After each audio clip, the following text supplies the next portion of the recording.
টাকা দিয়ে যারা নেতৃত্ব কেনে, ভোট কেনে, তাদের আদর্শ হয় তারা কালোবাজারি, হয় কালোবাজারিতে সহায়তা দেয়, অথবা বিদেশি প্রভুদের মদত পুষ্ট হবে।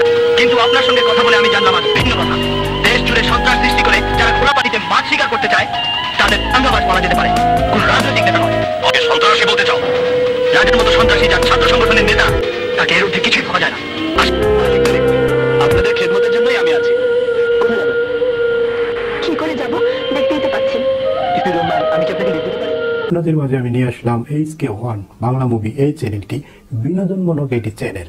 আর এই চ্যানেলে যদি আপনারা সাবস্ক্রাইবার এবং বেল আইকনটি বাজিয়ে রাখেন, আপনারা নতুন নতুন আপডেট নিউ ভিডিও দেখতে পাবেন। বাংলা চলচ্চিত্রে যুবরাজ এবং আইকন স্টার্লিং একমাত্র অমর নায়ক সালমান শাহ ছিল, যার 30 বছর পরেও দর্শকের জনপ্রিয়তা এক বিন্দুও কমে নাই। কারণ যিনি ওই সময় যে ফ্যাশন করে গেছে, আজ 2025 সাল এসে আজ এই জেনারেশনের যুবকরা এই ফ্যাশনগুলো করতেছে, তাহলে আমাদের প্রিয় নায়ক সালমান শাহ কতটা আপডেট ছিল। চলুন আজকে সালমান শাহর সর্বমোট ছবি কয়টি করেছে সম্পূর্ণ ডিটেলস বলবো এই ভিডিওতে। 1993 সালে কেয়ামত থেকে কেয়ামত সোহানুর রহমান সোহান পরিচালিত এই ছবিটি মুক্তি পায়। 2 নম্বর যেটি 1994 সালে তুমি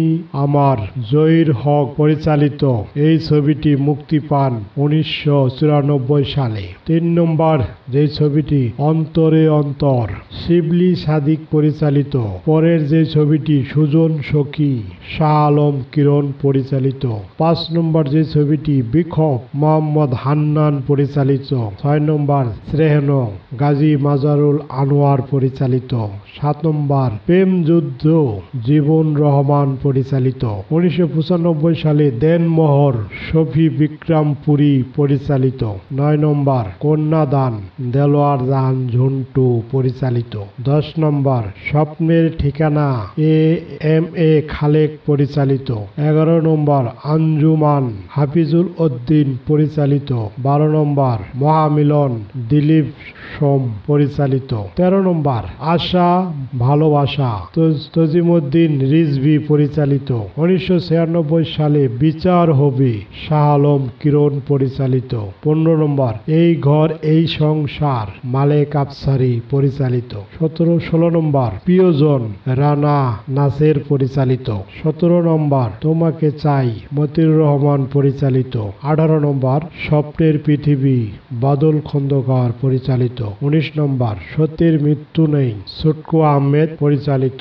20 নম্বর জীবন সংসার জাকির হোসেন রাজু পরিচালিত। 21 নম্বর মায়ের অধিকার শিবলি সাদিক পরিচালিত।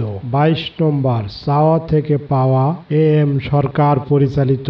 23 নম্বর প্রেম যুদ্ধ প্রেম পিয়াসী জীবন চৌধুরী পরিচালিত। 24 নম্বর স্বপ্নের নায়ক 25 নম্বর শুধু তুমি কাজী মোর্শেদ পরিচালিত। 26 নম্বর আনন্দ অশ্রু, এইটিও শিবলি সাদিক পরিচালিত। 1997 সালে মুক্তি পায়। সর্বশেষ যে ছবিটি 27 নম্বর বুকের ভিতর আগুন ছুটকু আহমেদ পরিচালিত।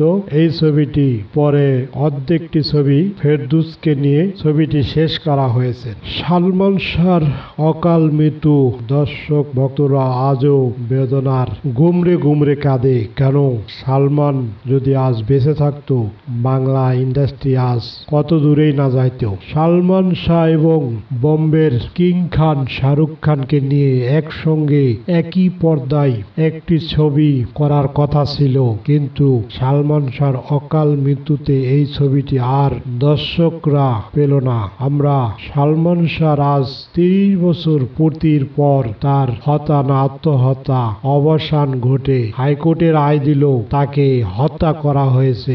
আমরা সকল শ্রোতারা যারা আছি সকলেই তার আত্মার মাগফিরাত কামনা করি এবং দ্রুত আসামিদেরকে গ্রেপ্তারের আহ্বান জানাই। আপনার ছেলে আমার মার অধিকারকে খুন করেছেন। বলুন কিসের অহংকারে সেদিন আপনি আমার মাকে জাহান মঞ্জিলে পুত্রবধূ স্বীকৃতি দেননি, যার কারণে আজ আমি পিতৃ পরিচয় থেকে বঞ্চিত হয়েছি।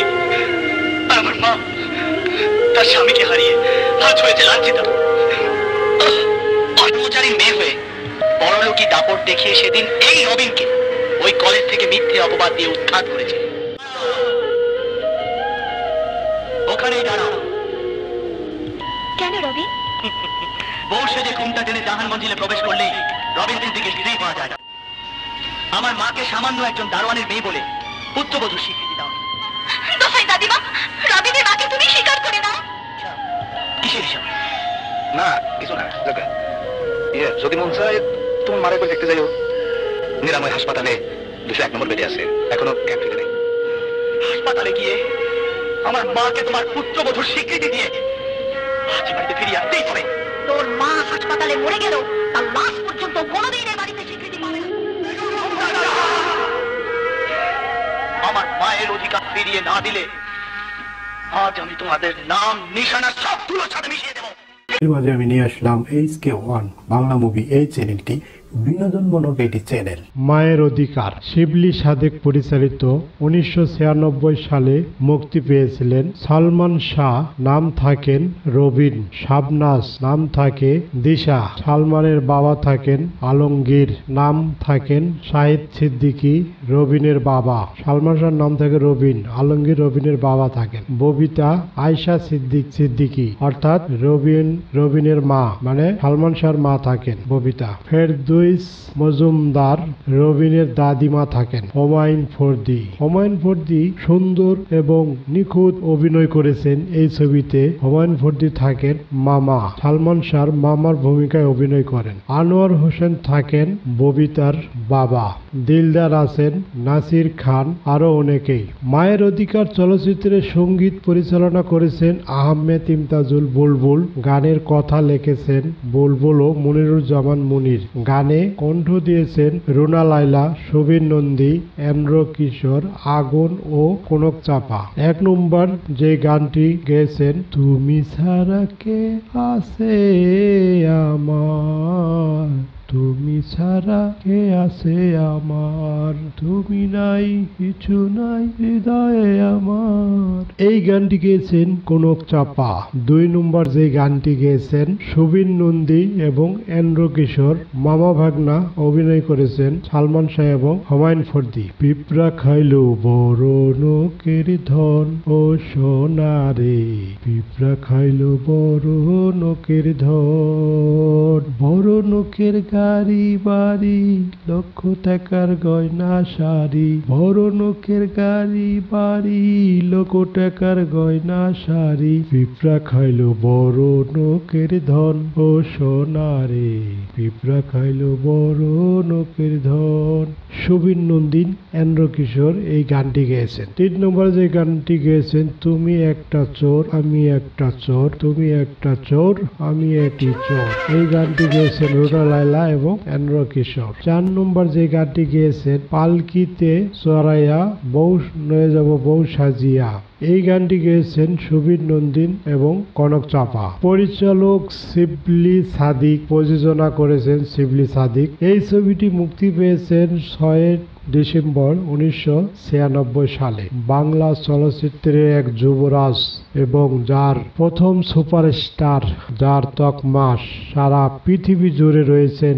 তিনি শুধু অভিনেতাই ছিলেন না, মডেলিং এবং বাংলা জগতের এক আইকন, যাকে ফলো করে বোম্বে ইন্ডাস্ট্রিতে শাহরুখ খান, সালমান খানের মতন তারকারা রাতারাতি অনেক উচ্চতায় পৌঁছিয়েছেন শুধু সালমান শাহকে ফলো করার কারণে। আমরা সালমান শাহকে পেয়েও হারিয়ে ফেলেছি, আমরা তাকে রাখতে পারি নাই। এটা আমাদের দুঃখ, দুর্ভাগ্য যে আজ চলচ্চিত্রে যদি সালমান শাহ থাকতো তাহলে বাংলার চলচ্চিত্রে এমন বেহাল অবস্থা হতো না। সালমান শাহ যাওয়ার পর অনেকটাই ইন্ডাস্ট্রি ধাক্কা খেয়েছে, যাতে করে এখনো ইন্ডাস্ট্রি তেমন একটি গোছায়া উঠতে পারতেছে না। 1100 হলের থেকে এখন মাত্র 150 হলে এসে পৌঁছিয়েছেন। প্রযোজকরা ছবিতে লগ্নি করে এই লগ্নি টাকাটা ফেরত আসতেছে না।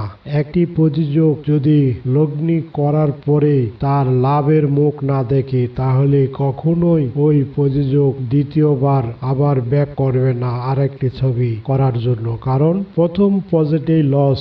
এই জন্য বাংলাদেশে এখন বর্তমানে হলের সংখ্যা অনেক কমে যাওয়ার কারণেই আমরা অনেকটাই পিছিয়ে আছি। যেই কলিকাতা বোম্বে আমাদেরকে ফলো করত, আমাদের ছবি একসময় ভারত ওপার বাংলা থেকে বাংলাদেশে কাজ করার জন্য হুমড়ি মেরে পড়েছিলেন। সব নায়করা যারা আছেন তারা বাংলাদেশের ছবি করার জন্য অনেকটা আগ্রহ ছিল, কিন্তু আজ তার উল্টাটা হয়েছেন। বাংলাদেশে এখন বর্তমানে হাতে গোনা কয়েকটা নায়িকা রয়েছেন, তাও তেমন একটি কাজ করতেছে না।